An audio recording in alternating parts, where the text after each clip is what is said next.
And we are live. Good morning, everyone. Hope you're having a wonderful Friday because it's Friday, September 23rd, 2022. And we're talking iPhone 14, iPhone 14 Pro. We're going to talk about it in depth. Karen and I both have the iPhone 14 Pros in hand. I have the black, she has the purple. We'll be talking a lot about those. But first, there's some interesting news that came out this week. We're going to talk about the NFL and Apple, what's going on there. We're also going to talk about iOS 16 bugs and how they're being fixed promptly, which is nice. And also some new features showing up in the iOS 16 beta. Plus, rumors and leaks abound about the October event that we're sure is probably coming sometime. And there's even more evidence of that because this is the iMore show. There's so much to talk about today. I am your host, Luke Filipowicz, an iMore writer. And I am joined, as always, by Karen Freeman, iMore contributor, and my lovely co-host. How you doing, Karen? I'm doing well. A little bit of a cold, but if I sound a little funky, that's why. How you doing? Not too bad. You may have noticed that my background has changed if you're watching live. I did move recently, so not fully set up in the new office here. As you can see, I pretty much have empty shelves behind me, but You've got your live sign. That's what's important. yeah, I had to have my live sign on. It's being held up right now by like a board game of mine because I haven't actually hung it up yet. But yes, I will eventually hopefully make this a nice little space, and hopefully it'll look nice on camera and it'll just be fun. And I'll probably like rotate stuff, little Easter eggs on the shelves. So always make sure you're watching those behind me. But yeah, moving's been fun. I'm excited to get this office kind of like set up and running. We'll dive a lot into the iPhone 14 and specifically the iPhone 14 Pro in a little bit, but let's hit some news first because there's actually been like some really interesting stuff just today. Apple finally signed a deal with the NFL, but it's probably not the one you're thinking of. Hilariously enough, everyone's kind of been expecting that NFL Sunday Ticket will eventually sort of make its way over to Apple. Sounds like that's still sort of in the works. There's been talks, there's been rumors, there's been lots of sort of like rumors and leaks about that. But Apple Music has actually signed a multi-year deal with the NFL to sponsor the Super Bowl halftime show. This is sort of an interesting move, I guess. I mean, obviously, you know, that the Super Bowl halftime show is one of the most watched. I mean, the Super Bowl is one of the most watched live events, you know, every year. And you know, having Apple kind of part of it, and I have to imagine this is sort of like a stepping stone to getting that Sunday ticket, right? I'm assuming, you know, some sort of commitment from Apple to the NFL probably looks good to the NFL. They're probably a little more willing to work with them, the more money they get from them, obviously. Right. It's the kind of a toe in the water, maybe. Yeah, I think it's leading up to that. I think maybe this is the first one because the Sunday ticket rights don't expire for DirecTV until next season, if I have that correctly. So it wouldn't be until, you know, if and when any deal gets signed, it probably wouldn't be until a little later since the season's still obviously it's just started and is going now. Right. But this February 12th, when the 57th. Is that right? 57th. I'm not a big Yeah, gaming. Yeah, I Which know. Super Bowl we're on? Yeah, the Super Bowl in February. Yeah. Whichever So it one will it is. officially be called the Apple Music Super Bowl halftime show, which it used to be Pepsi for quite a long time. So Yeah. which, you know, it's not like Pepsi's a slouch in the money department either. And I'm sure they probably would have liked to keep that sponsorship. You would think. You never know what happens behind closed doors, but Yeah, but it's such a smart partnership because I'm certain this is just speculation, but I'm certain that after the halftime show, which I'm sure will be spectacular, it will be immediately available for download on or for listening on Apple Music. oh, So, totally. you know, Yeah. they're just like feeding each other business, the Yeah. NFL and Apple Music. And that's the other thing too. Not that like I don't know how much Apple. I don't know exactly how the deal works. I don't know how much Apple has like a say in like who performs and things like that. But like, regardless of who does perform, like their music's on Apple Music, right? Apple Music has Right. Oh, I would be pretty certain that Apple will have some say about yeah, who performs, I, and it will be an artist that they have a good partnership with. yeah, totally. So I'm I'm pumped about that. I think it'll be interesting. As someone who doesn't really watch football, I do tune into the Super Bowl halftime show pretty often because it's usually a pretty good spectacle. I really liked last year's, which was like, you know, just a whole array of like kind of early 2000s hip hop and things like that. And it was really good. Eminem and Snoop Dogg and so many Yeah, other. yeah, and the millennials were going nuts with Yeah, the yeah, nostalgia yeah, for yeah, that show, but every generation, I mean, I didn't watch it, but I heard it was spectacular yeah. from all The different people. the Super Bowl doesn't really do these things half cocked. They kind of go fully into Right, it, right? So it's all in, yeah, yeah. yeah, But I have to imagine this is sort of the first steps of what we'll see Apple and NFL do. We know that Apple's at least in the conversation, and it seems to be pretty deep into the conversation with getting that NFL Sunday ticket over to their rights to them. So we'll have to see what happens with that. But I have to imagine, this is Apple's kind of way of sort of getting their toe in the water and being like, look, we have money that we will give you, like, give us stuff and we will give you, like, we can make this a beneficial partnership. So right, I think this is right, the first step in that direction. for So sure, and when Apple makes money for the NFL through this halftime show, then NFL is certainly gonna be more inclined to let them take over the broadcasting. yeah, exactly. So I'm interested to see what'll happen and who's going to perform this year and things like that. That'll get announced, later into the season. And I'm interested to see, who's on the ticket, what's it going to look like? How different is it going to be from the the Pepsi show from years past? So I think Apple will be keen to make it a big splash. So, I think they'll use all their influence that they have and their stake that they have in this to make it a really good program. So should be a good halftime show. So obviously, as we know, the iPhone 14 and iPhone 14 Pro launched last week and got into people's hands on Friday. People have been, getting shipments ever since. There's probably still people waiting on their iPhone 14 Pro since the shipping dates were slipping pretty quickly. But iOS 16 also officially released a little earlier than that. But there's been some multiple issues that people have been experiencing, and some even specifically on the iPhone 14 Pro. Luckily, Apple just this week released iOS 16.0.2, which is a new version of the iOS 16 software. You should get it. Even if you're not necessarily experiencing bugs, you never know when they can pop up. And this one did quash a lot of very interesting bugs. So, like, one of the weird ones that was happening was the camera was vibrating, like, Yeah, I heard because about that, but I didn't experience it at all. Did yeah, you? I didn't either. But certain iPhone 14 Pro and Pro Max users were finding that in third-party camera apps, so like Snapchat, TikTok, Yeah, Instagram, when they're trying to make reels or stories or anything like that, that their camera, because of the stabilization in the camera, there's like a little vibration motor in there, and it would be okay. like vibrating while it's trying to take video or photos in these like third party apps. It didn't seem to affect Apple's built-in camera app. You can Okay, take that's why video. it didn't affect me because I don't use any other Yeah. camera apps. Do you use, any of those? Or I had you I used any of them since you got the iPhone 14 Pro? I mean, once I heard about the bug, I tried it out, and I didn't experience anything. Okay. But I don't use it a ton, so I don't know exactly how frequent it was happening. Like, maybe you had to use it more. I'm not sure.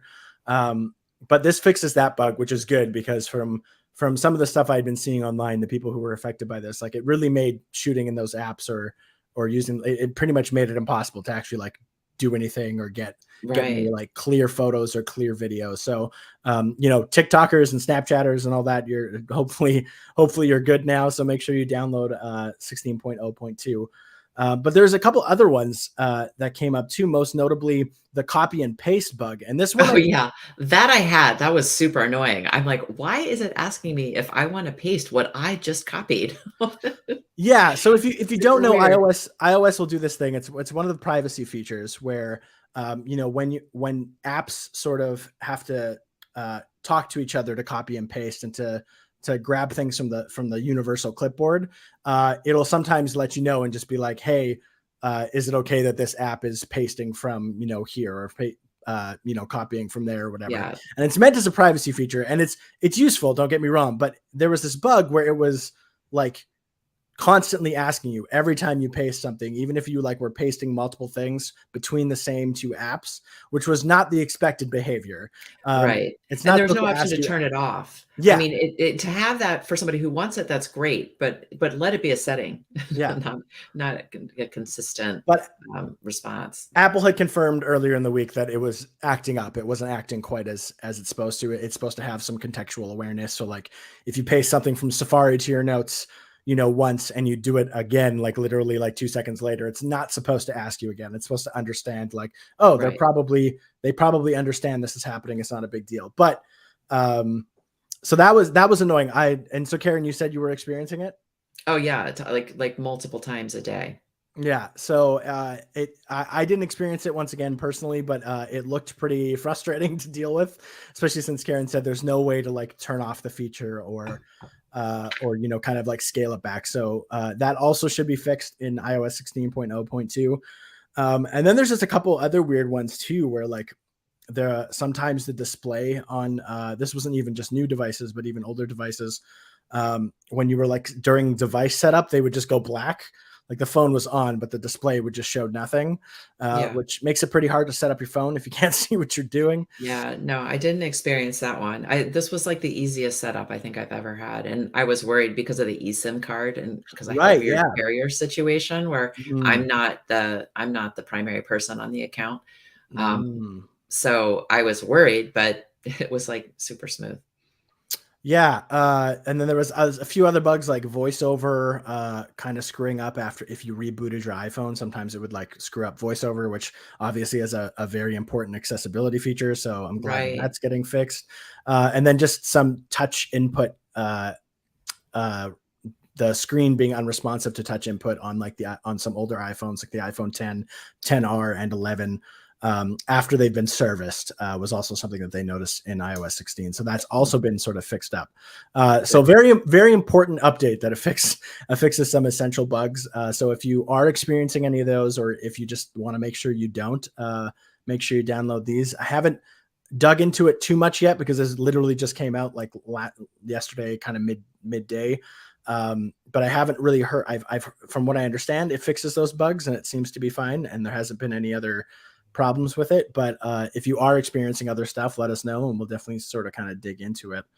But yeah, so download iOS 16.0.2 if you experience any of that.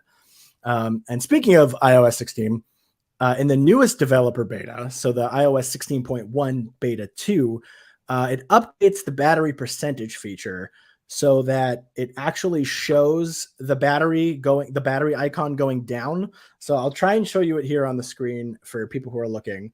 I don't know if you can actually see that very You well. you really can't. Yeah, it doesn't quite want A to little. see it, but Yeah, I mean, basically, if you're showing it, it's very hard to see yeah. But on the screen. before Yeah, you can kinda see. Yeah, yeah. Yeah. So before, what would happen when they first introduced the feature again, I guess reintroduced the feature since it was a feature that was on all iPhones before the iPhone 10 came along, um, is it used to just, you would see the number inside the battery indicator and there would be like a full bar behind it for visibility reasons, right? So you would just see a number inside the battery icon, which Yeah. wasn't a very great implementation because it made it really hard at a quick glance to like, you had to like think about it. You had to be like, oh, my number says 50, but my battery looks full, because we've gotten so used to just Right. reading the battery indicator that it was kind of There's like weird. a cognitive dissonance. Yeah. So I didn't like that very much. I think we all talked about that. However, this new one, I think I'm okay with. Is it as absolutely as good as it was pre-notch? I don't think so. I still think I would like the percentage outside the battery indicator to get the best sort of visibility. However, actually being able to see the battery go down and not just see a number in a solid bar is an improvement. Karen, you're still not a big fan though, right? No, I don't love it. Yes, it is, I guess, an improvement that you can actually see the battery going down, but I also think it's at the cost of visibility, especially if you're in an app where the background is kind of grayish as opposed to very dark or very light. When you're in that sort of halfway middle, your numbers are going to be two different colors. It's weird.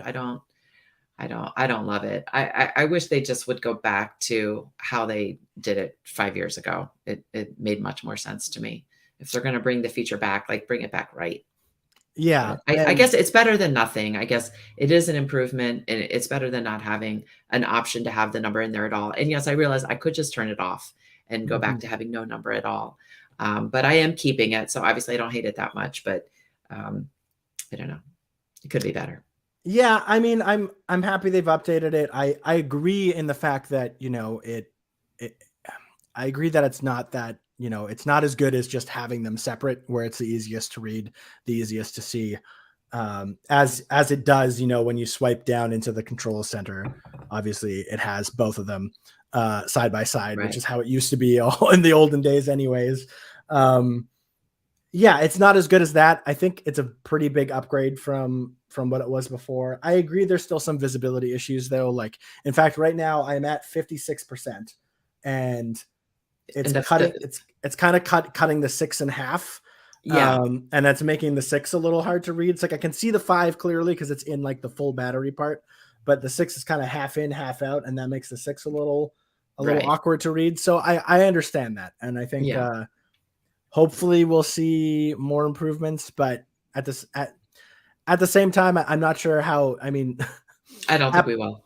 I don't know if we will. Yeah, it's hard to say. I think it's just a feature for people who really want it. I I think think like Apple's like, "Here, this is it. Take it or leave it." yeah, So, I could turn it off in settings if I get fed up with it, but yeah, and there's the like other ways like the battery widget which you can put on your your yeah. lock screen or Yeah, of course, and your it's right in the, it's easy enough to find with a touch or a swipe, and yeah. there's different So, options.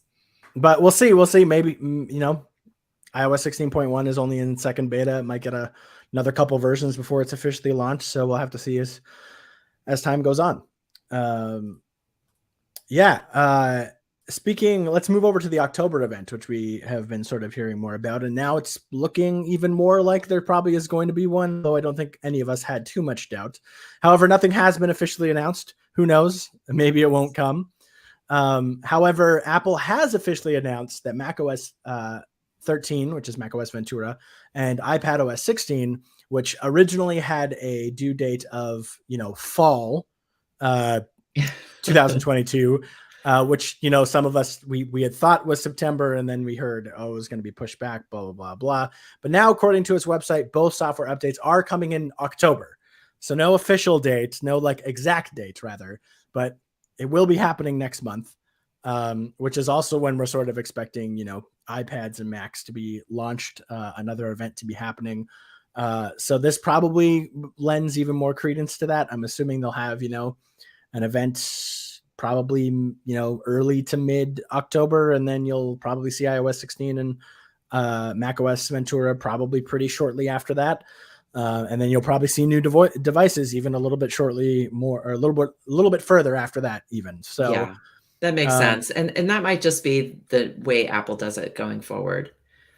yeah, I think like it's great when we get to WWDC in June and they launch a bunch of new features and they talk about what they want to do with the next version. But we know there's going to be at least 6 months until we kind of see anything concrete, as in like before an official release.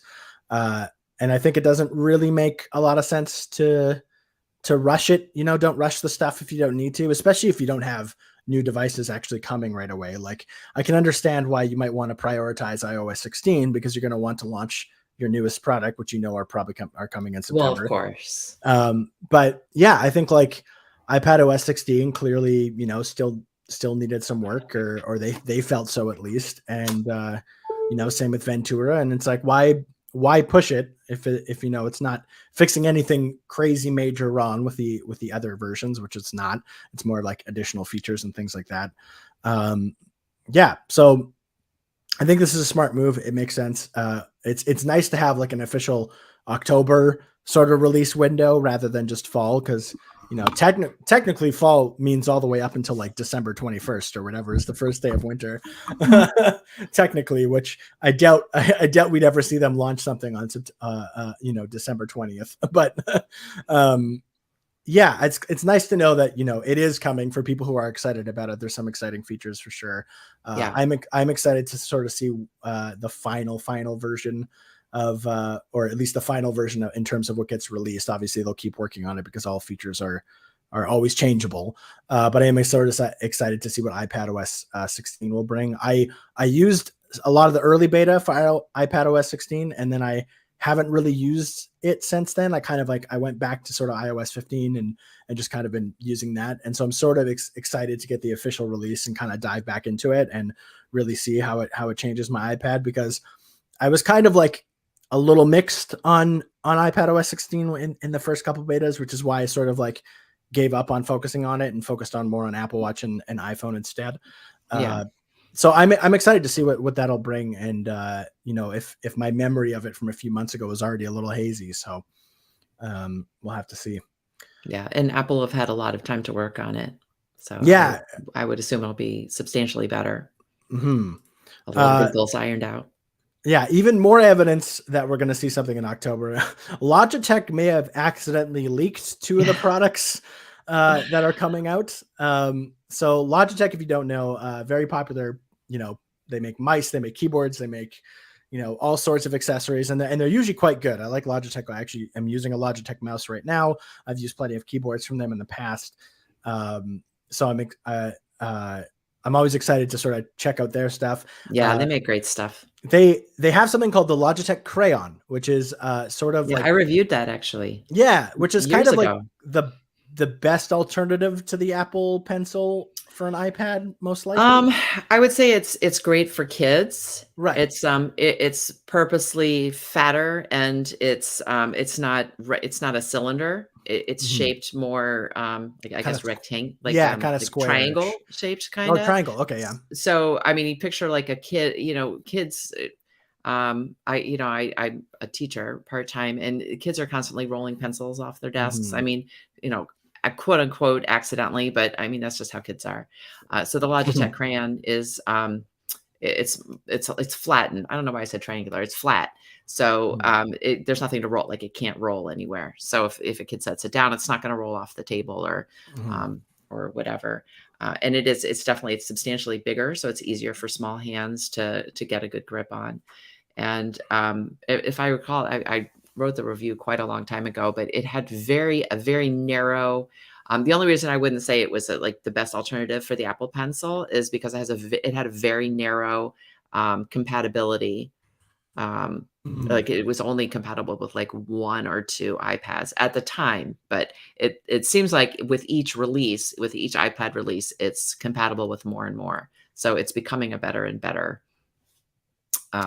alternative to the Apple Pencil. Yeah, I haven't used it personally like you, but from what I understand, and from a couple people I know who have used it, and now your own personal account here, it like you said, it's been getting better sort of since it came out, working with more things, a few more, a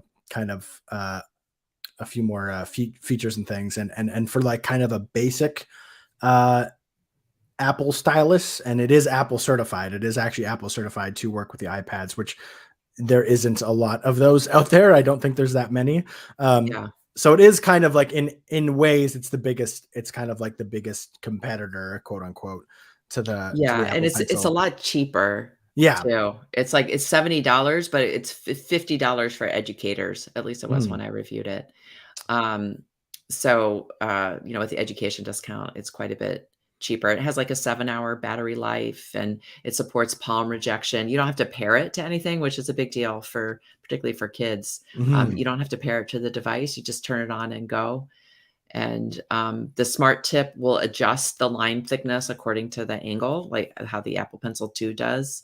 So it is a really nice device. And yeah, at the time I reviewed it, it was only compatible with 1 device, and it was the 6th generation iPad. Right. And this was 2 years ago. Yeah. So the Logitech Crayon. So the reason why we're bringing this up for context is Logitech kind of updated earlier this week. They updated their Logitech Crayon page, and in the section where it says the iPads it was compatible with, which is, it has been increasingly getting more and more.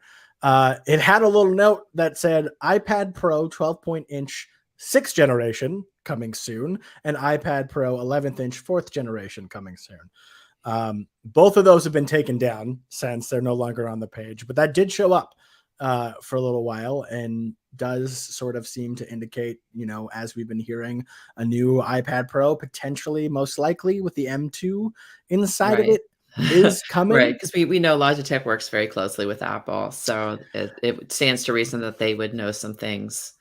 But, Yeah, I mean, obviously yes. we're hypothesizing. We can't say for sure exactly what Yeah. Logitech knows and what doesn't. It could have been that uh, they just expect it to work with any new model that might come out, so they put it up there. But Right, right, you'd that ha- could be you'd too. you'd have to.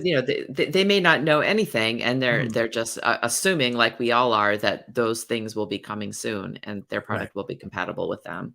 But it's pretty hard. It's pretty hard not to see the stars align and kind of be like, okay, it sort of makes sense that if they put that, it was likely a mistake, Yeah, copy and yeah, pasted from some other document that they were trying to update the page.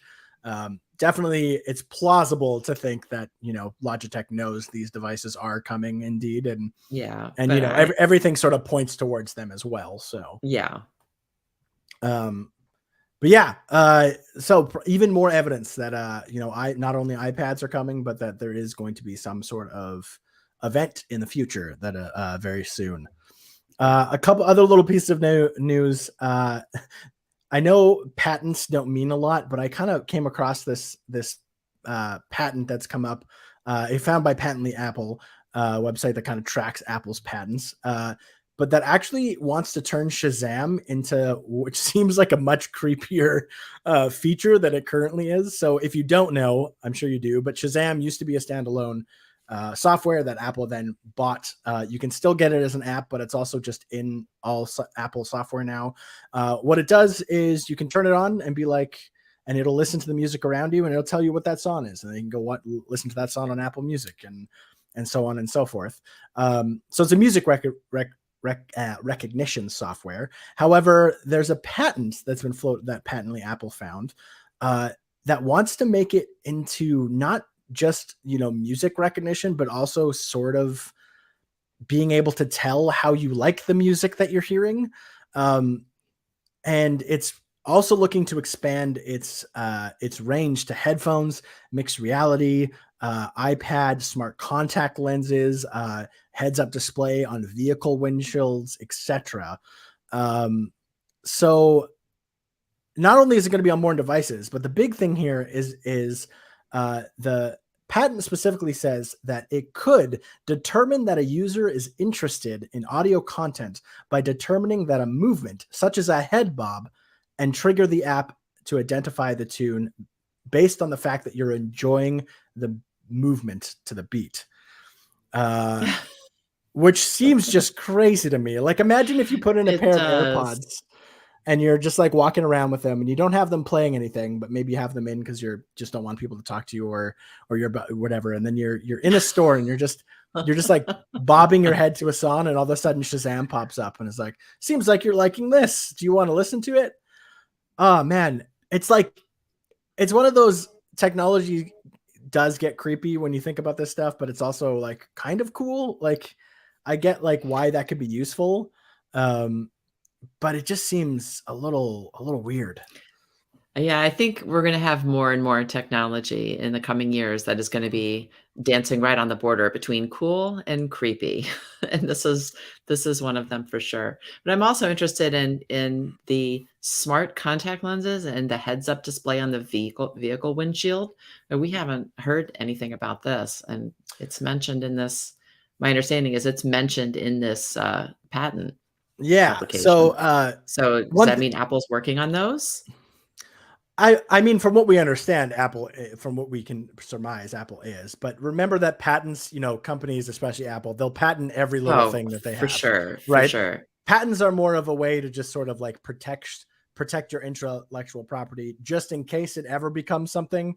Yeah, no, Um, of course, I understand that, but yeah. it's just interesting that they specifically mention those things. I Well, thought it was and interesting. that's yeah, and the same with like as of right now, there is an auto Shazam feature where like if you have the app, the actual Shazam app, which does still exist, on your iPhone, you can turn on like auto Shazam, and then it'll run in the background and identify song like songs for you. Like it won't pop up right away, but like if you go into your history, you'll be like, oh, these are the songs you heard around you today. And you can leave that on. You don't have to turn it on, but you can.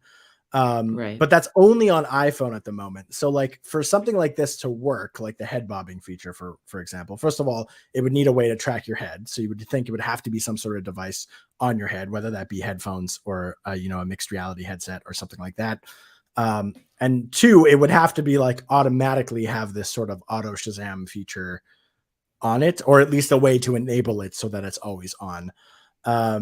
So yeah, that I think that is the more interesting part and the less creepy part of this is the fact that it sounds like, getting Shazam on more devices is something that Apple at least potentially has at least thought about in some aspects. Which, if you think about a mixed reality headset, which we're pretty sure Apple has been working on for quite a while, there's some sort of VR or AR something coming down the pipeline at some points. There's too much smoke for there not to be fire there, I think. But when you think about that too, I think that's such an interesting. Like I use Shazam actually quite a bit on my phone. Like I'm interested all the time. I'll be watching TV with my partner on the couch or whatever, and I'll be like, oh man, what's that song? And I'll like pull out my phone like immediately. Like I'm one of those people who kind of has to know as soon as I think of something, I like have to know it.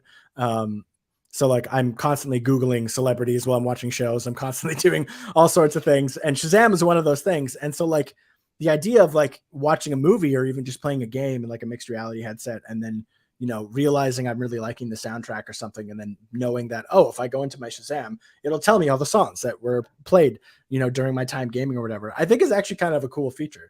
Perhaps, the sensing my head movement and then deciding if I'm liking it or not, is potentially a little weird, but the idea of like just having auto Shazam kind of on in the background while I'm enjoying content, that way, if I think about it, I can kind of go check my Shazam and see that it's there is interesting to me, especially if, you're listening to headphones or like I said, watching TV or something like that. So, interesting to see if Shazam will ever adopt any of this stuff. Obviously, as we mentioned, patents don't usually mean too much other than Apple had an idea once. Somebody scribbled it down on a napkin somewhere and they decided to put a patent on it just to make sure.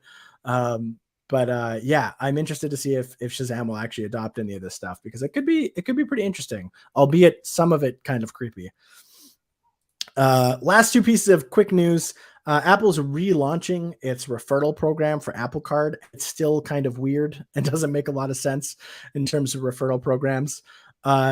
Basically, without deep diving into this, essentially, like if you refer a new Apple Card customer, that person that you've referred, so say I referred Karen to be an Apple Card customer, Karen could potentially get up to $100 in daily cash.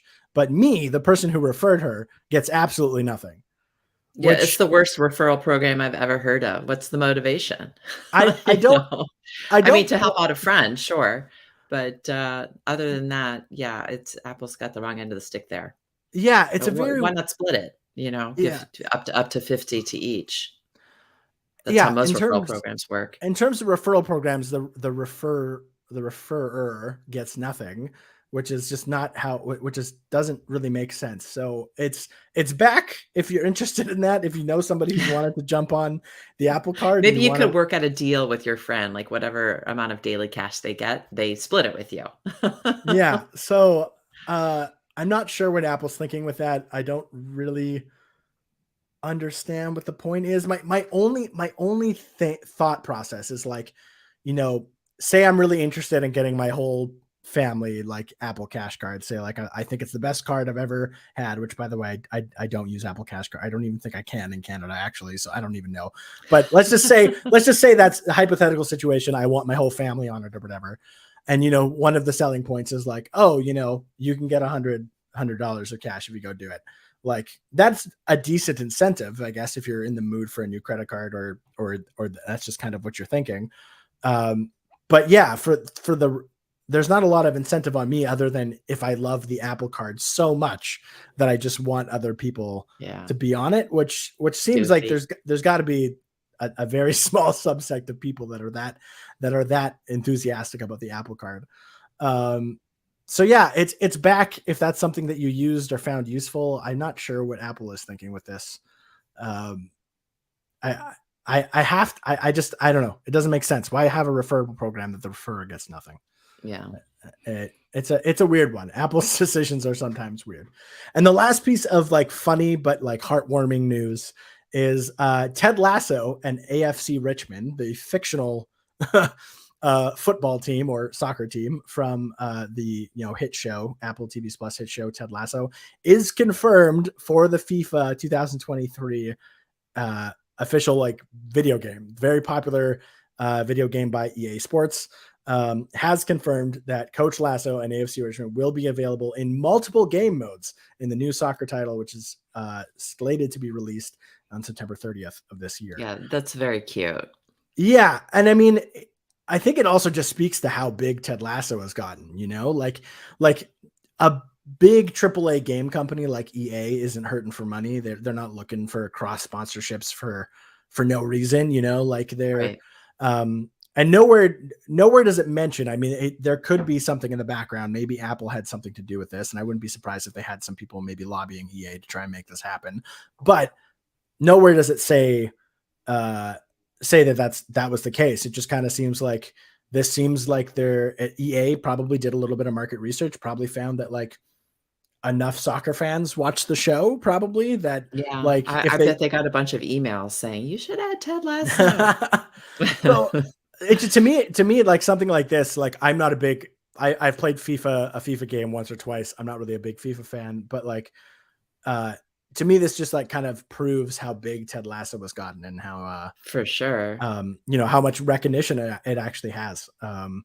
Which I think is cool. It's cool that, Apple TV Plus or it's really kind of cool when any show sort of like breaks through that cultural Yeah, zeitgeist. yeah. Um, Speaking of Apple TV Plus, one of the comments from, Brent, Dennison mhm, in the comments, mentioned that, that they're looking forward to the Better Call Saul sequel that on Apple TV Plus. So there is a new show coming by Vince Gilligan, who's the showrunner for Better Call Saul and, mhm. Breaking Bad. It's not a sequel necessarily, though. There's been no word about it being any kind of sequel to Better Call Saul. But well, technically, Breaking Bad was the sequel to Better Call Saul because even though Breaking Bad came first, Better Call Saul was the prequel. But anyway, um, as a fan of both shows, I'm actually very excited about this too. Vince Gilligan is coming out with some kind of genre drama on Apple TV Plus, and Rhea Seehorn, who was one of the stars of Better Call Saul, Kim on Better Call Saul, is starring in it. So I'm really excited about that. I really like her. She was up for um, the uh, the Emmy in Best Actress in a Drama this year. I don't think she Mhm. won it. No, she didn't win it because it was, Julia Garner from Yeah. Ozark, but, she's a wonderful actress and glad that she has another cool project to work on. I'm looking forward to it too. What about are you a fan of those shows, Luke? Are you looking forward to them? I haven't gotten around to watching Better Call Saul yet. I did watch Breaking Bad when it came out, and I've rewatched it several times. It's a very, very Oh, good so show. I think Better Call Saul is actually better. It's a Yeah, little I've bit more slow moving, mhm, but it's just such an interesting plot. It's a much Saul is a much different kind of character than Walt. In fact, some people have said that actually the Kim character is more of the Walt, if that makes any sense. It'll make sense if you watch it. yeah, I've wanted to check it out, and I'm sure I would like it. And I mean, especially I love Bob Odenkirk in like most things. He's an extremely talented actor and also just like a funny guy. He used to do a bunch of sketch Yeah. comedy and stuff too back in Oh, the yeah, day. yeah. I've been a fan of He's him for a more long known time. as a comedian, I think. Yeah, I mean, he's kind of blurred the lines, I think, with stuff like this in recent years. But yeah, he got to start really big stuff in comedy, and he's a really smart, like quick witted, Yeah. kind of guy. But yeah, from And what I understand, the next show shouldn't, or at least as far as we know, it doesn't seem to have any sort of connection other than the showrunner no, and I don't think it's in the same world at all. But yeah. Vince Gilligan also did The Sopranos, correct? I actually don't know. I was never a big Sopranos fan. I never really Oh, watched it. okay. Well, It was I kind of a think little this bit before my time too, like a little bit Okay, before well, I got listen, into my TV and son watching. watched it. He went Mhm. back and watched it, um, Yeah. way after the fact, but anyway, I would argue that The Sopranos changed television completely and totally from, like, sort of being lesser than film to being almost better than film. I mean, we've gotten to the point where the most creative we're in the golden age of television, Yeah. particularly with all the streaming services and independent studios out there, Mhm. that are just doing this incredible work, where the most creative and incredible work used to be primarily in film, and TV was very formulaic and simple. But I think The Yeah. Sopranos changed all of that. So I'm looking forward to seeing what Vince Gilligan does on Apple TV Plus. Mhm. I believe I mean, just a quick Google search, but I could be wrong, but it said David Chase was wrote and produced The Sopranos, but I don't know if that means he Oh, was the okay. showrunner or not. But Oh, I don't know. Did Vince Gilligan have anything to do with Sopranos, or am I just completely wrong on that? I I said, like I said, I have no idea. Let's here we go. This is the part of the iMore show where we Google things not that have nothing to do with Apple, but that's fine. Um, yeah, I mean, I've heard that, and I'm sure I would like The Sopranos. Like, I like crime dramas, I guess, which is not necessarily what it is, but um, yeah, I don't see anything specifically that of Vince Gilligan's involvement in Okay, well, I'm Sopranos. wrong about that, but he has publicly stated that he was inspired by The Oh, Sopranos. for sure. And I've heard other, TV and film buffs talk about, just how important The Sopranos and also like another HBO show like The Wire, super influential to kind of like making TV that more sort of like kind of Yeah, film reality sort of. And right. I did watch The Wire, even though that was a big Yeah, thing. I know The I haven't Wire gone was back and watched The Wire. that one I watched maybe half a season. I didn't get into it, but Mhm. keep in mind that came after The Sopranos. I'm Yeah, yeah, telling you, without The Sopranos, there yeah. wouldn't be The Wire, there wouldn't be Breaking Bad. So Yeah. So anyway, we're getting a little off topic, but yeah, that's okay though. But yeah, it's you're totally right about streaming. Like coming back to sort of Ted Lasso, like you know, Ted Lasso obviously a very different show than like Breaking Bad or anything like that. But like the the production value behind it even is just like not what Mhm. typical TV shows are anymore. Like and all the streaming services, although some of them are having problems, we hear a lot about Netflix losing subscribers and things like that. Like they're throwing some serious dough to make this stuff like not only like look good, but like every aspect of it. Like I just recently got caught up on Rings of Power from Amazon Prime, and like regardless of what you think about the show, like I don't think it's a perfect show. I'm enjoying it. I don't think it's perfect, but like every detail of it, you can tell they've spent money on it. It's like one of the most Yeah. expensive show. I think it's the most expensive show ever produced, right? Like it's got an Oh, yeah. insane budget. I can't remember, but like everything from the visual effects, the costuming, the background sets, the music, the like literally every detail of that show, you can tell has like hundreds of millions of dollars behind Yeah. it. And those are things that like it's even surpassing like movie budgets and like even like Yeah, big I mean, blockbuster movie I feel budgets. like there are a lot of TV shows where every episode feels like a film used to. Yeah. You know, um and and film movies have become, I mean, I hate to say movies have become formulaic because it's not necessarily true, but the ones that you see, the blockbusters in the yeah. theaters, they tend to be like the same few franchises over and Yeah. over. And like the smart, interesting independent films, they don't go to the big theaters. And if they do, it's like maybe for a month, it's just the landscape has changed Yeah. a lot. And there's so much good stuff on television Mhm. now. Yeah, and don't get me wrong, I love a good Marvel movie. Like I'm a Marvel fan. I love a good Oh, Marvel I movie. enjoy it too. There's Yeah, certainly nothing wrong with it, but but it's not where I go to think. yeah. You know? But I agree. Like the blockbusterness of movies nowadays, especially in the summer, have Yeah, all that Hollywood likes to have something that's repeatable. Something that they like. They like right, franchises. They like things right. that Well, we made they money off know. of this. We're gonna make Yeah, money off of the next exactly. one. Yeah. That's why we're also in this like reboot era right Yeah, now. yeah. But back to Vince Um, Gilligan, he makes television that makes you think. yeah, totally. And so I'm really looking forward to seeing what he does on Apple TV Plus. All Whatever it right. is, I'll watch it. I don't care what the topic is or the genre. I'll give it a watch. Uh, let's talk about the iPhone 14, the iPhone 14 Pro. Um, Unfortunately, Stephen couldn't make it here today. He's feeling a little under the weather, so feel better, Stephen, if you're listening. But the iPhone 14 review, which Stephen did, it can be summed up sort of by his title, which is it's a great phone. but it's hard to recommend to anybody. Yeah, he talked about it a lot last week on the show, Mhm. and his review does a really good job of explaining why that sort of, mysterious sounding title, Mhm. why he feels that way, and he does a really good job straddling that line between explaining that it really is a great phone, but it's just never a phone that he would recommend to anybody, and, his review goes into detail exactly why. Yeah, and I mean it. If you definitely go read his review, it's very well thought out, and talks a lot about and he actually kind of compares it to the iPhone 14, but also kind of the Pro version, because he also has a 14 Pro as well that he's kind of been fooling around with recently. So uh, he has got a lot of good insight. Uh, you know, at the end of the day, we've talked about this before, but like it's a very minor differences over the iPhone 13. It's kind of a rehash of the iPhone 13, but that doesn't necessarily mean it's a bad phone. It just kind of means like Right, it's just like not as exciting, or not as it's not a phone that you need to upgrade to. right.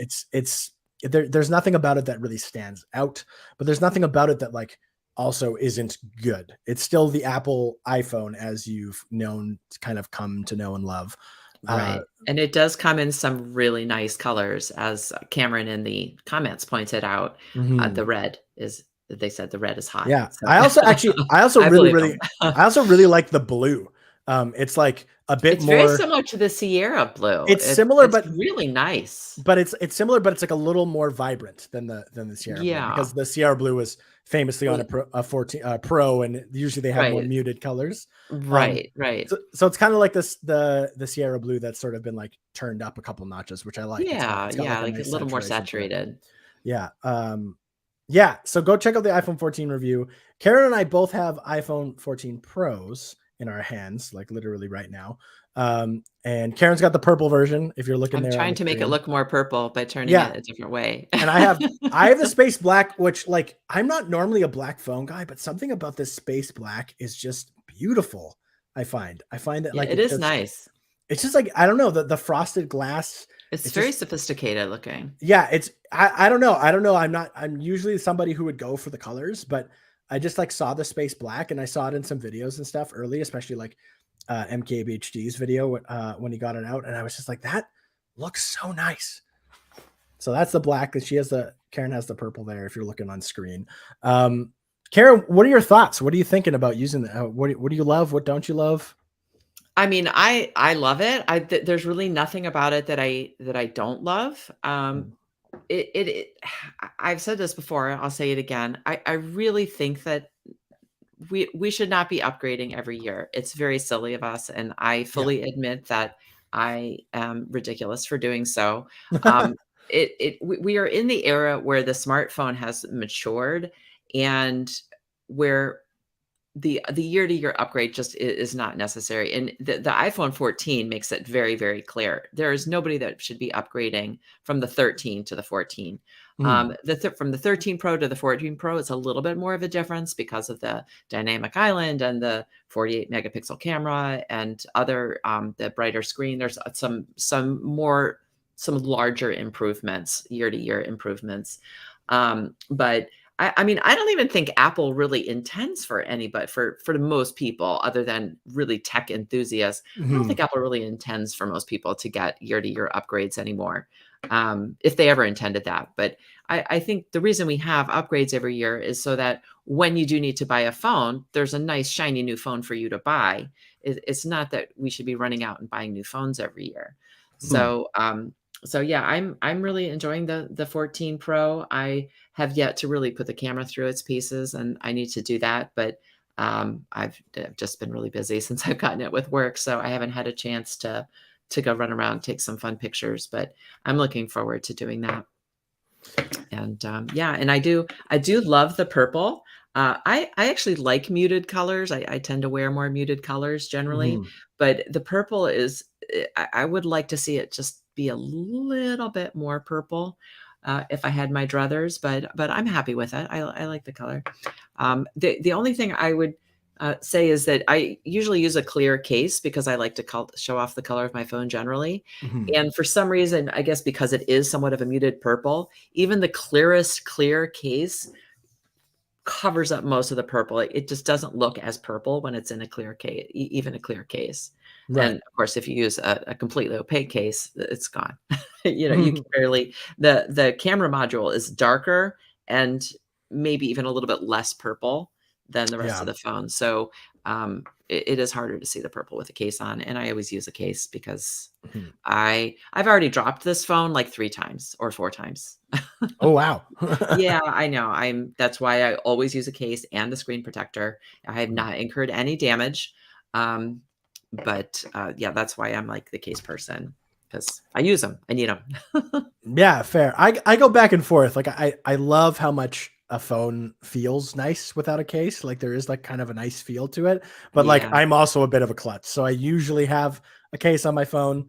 And yeah, I kind of bounce around. I kind of bounce around. I like to switch it up. So I usually have a couple on the go. Right now for my black one, I just literally have Apple's just like silicone, like black silicone case that goes with it. Just for something basic. I haven't quite done my research on other ones that I want yet. But I'll probably get a couple more through it, and then I kind of I like the ability to change. I like the ability to kind of switch it up a yeah, little bit. Same with like my wallpaper is never the same for like longer than like a week at a time because I just like to keep it fresh. yeah, Speaking of that, yeah. So like, the biggest difference is, and we talked about, the iPhone 14, regular iPhone 14 still uses the same chip as last year. Um, the A16, which is in the Pro, it's really not that big of a difference, and you're not really going to notice it, to be honest, going up from the 15 to the 16. In fact, you'll also know that it's not that big of a difference because like Apple when they launched it, when they talked about the A16, they I think they only maybe had 1 or 2 screens where they compared it to the A15, but they went right to comparing it to like the A13, which is a couple years right, old already. right, And you can tell that like it's because like our chips can only get so good in these machines, like there's limits right, on technology, there's limits on what you can do with inside the space, the confines. Like always, from now on, the chips are likely going to be pretty, until something big happens in chip technology. I think it's going to be, it's never going to be like this wow factor. I think like right, people need to, that's another thing that people need to like get out of their mind. I think like that the higher numbers and stuff don't always necessarily mean anything when it comes to the A series chips anymore. It's more about, how you use the phone and what you notice it. And speaking of that, I think like obviously, as the Pro phones have been for a little while now, the camera is where a lot of the upgrades have happened. yeah, Obviously, yeah. the biggest. Christine's review will be linked in the show notes. Christine's review of the iPhone 14 Pro, which is also a great review. I recommend everybody reading because it goes into detail Mhm. about everything you wanted to know about the iPhone Yeah, 14 Pro. and I helped Christine out a little bit with some camera testing for her iPhone 14 Pro review, and I tested the camera sort of against the iPhone 13 Pro and also my iPhone 11 just to sort of see comparison. And I mean, here's the thing: if you're a more regular user and like you're not really like a pro photographer or like a hobbyist photographer, but you have the Pro phone for various other reasons why also people just like Pro phones, you know. Um, it's not like the camera is so incredibly better that like every time you take a picture, you're going to be like, wow, this is just so amazing. However, um, there are some really interesting kind of little minute details I found in my testing. So when taking the same shots with like last year's 13 Pro and this year's 14 Pro, I noticed that the 13 tended to be a little more oversaturated. Not like, or a little more saturated. I shouldn't say oversaturated, but a little more saturated compared to the shots on the 14 Pro, which I think has more to do with the fact that, all the cameras on the 14 Pro have slightly bigger sensors, which are absorbing more light and a more detail, kind of with every shot. Which that's where you're really going to notice the difference is there's 2 big differences I think that most people will notice. The 48 megapixel size of the main lens, it's not so much that like, oh, the 48 megapixel pictures look so much better. It's that you have so much more to work with Right, as far in as cropping yeah, and editing, yeah, there's so much more information contained in the photo, so yeah. you're not gonna lose sharpness, you're not gonna lose, Mhm. the, clarity of the image when you go and crop it to extremes and, Yeah, and um actually our, like, sister or our related cousin site, Tom's Guide, they actually did a We're really owned by the cool same company. yeah, owned by Future, but Tom's Guide did a really cool, photography comparison where they actually took, like, cropped images, from the full 48 megapixel, and Mhm. cropped them in on certain details, and you can just see how much clearer it is Yeah. than the 12 megapixel sensor, and, like, are you gonna notice that when you're just looking at a picture just on a screen? No, Yeah, but when no, you you wouldn't notice that. yeah. Looking scrolling through Instagram or something, Yeah, but but when you're really kinda getting into that editing detail or, like most photographers, when you take photos, you crop them to sort of get the best composition, the best like right. all sorts of things. You're just gonna have so much more options now in your editing software of choice to be able Yeah. to do that more effectively. And then same with the sensors, just kind of like one thing I really noticed, I'd say like night mode still relatively functions pretty similarly. Um, but interestingly enough, it won't activate automatically because it activates automatically when it notices it's in low light settings where it could use it. It won't activate automatically nearly as often on the iPhone 14 Pro, I think because it doesn't necessarily need it quite as often. You can get into some low light situations with the iPhone 13 Pro, and it'll like immediately be like, oh, okay, the lights are too low. Let's turn on night mode. Whereas like I can be in the Interesting. same situation with my iPhone 14 Pro and it'll be like, you don't have to turn on night mode right now. I can still take a picture right now and it'll be Okay. like, okay. Yeah, Which I think is interesting. It kind of shows the ability of those sensors to sort of actually pick up that extra light. yeah. Um, I wish I could remember where I saw it. It was on another website where they did I had a side-by-side comparison where they had taken a picture and it was very dark.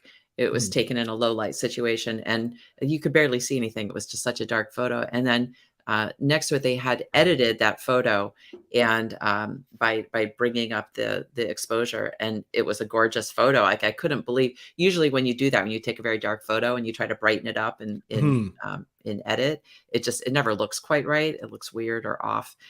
But this picture looked really great. So I'm excited to really put the camera through its paces. I mhm. haven't had opportunity to do that. I really only take pictures when I travel. Yeah. So I don't have anything to take pictures of at home. Just Mhm. I'm not interested enough in photography to just take pictures around my house.